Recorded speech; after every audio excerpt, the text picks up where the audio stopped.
Yepinchi, emthombeni abantu bakungodwadela ngopfu Pinchi. babyele emthombeni Nakubadzela swa straight Pinchi. batekete kunyala Bateketa sibani ngochanga. bateke isikhwezi Teka.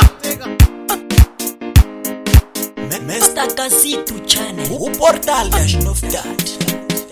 Kama tuko mwizondela hini na mwizondela hini. Kama tuko mwizondela hini na mwizondela hini. Kama tuko mwizondela hini na mwizondela hini. Kama tuko mwizondela hini na mwizondela hini. Aloko baifani chitirela hina sema kwatala. Aloko baifani chitirela hina sema kwatala. Aloko baifani chisamela hina sema kwatala.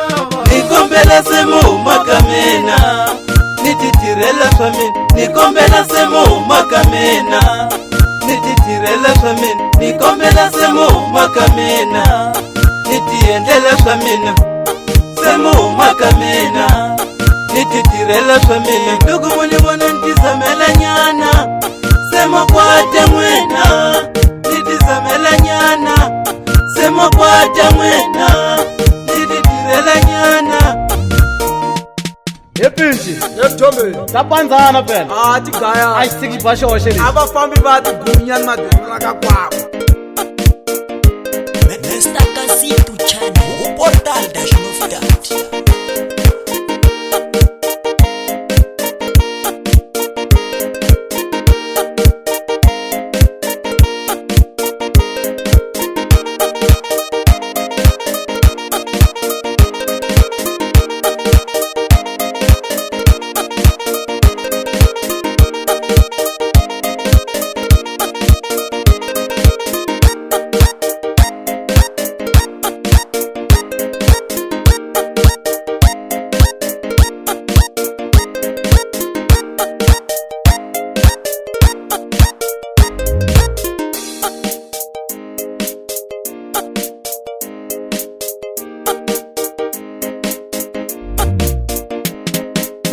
Emthombeni okangena le.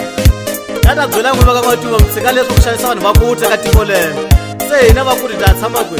Swo fana ku rhurha nge rhurhi tiko leri ku na ni yota na ngumi yota mara mo hatlisa ku fika. Mara ka hinkwenu la hina tiko leri. He Pinchi nga va byela Pinchi.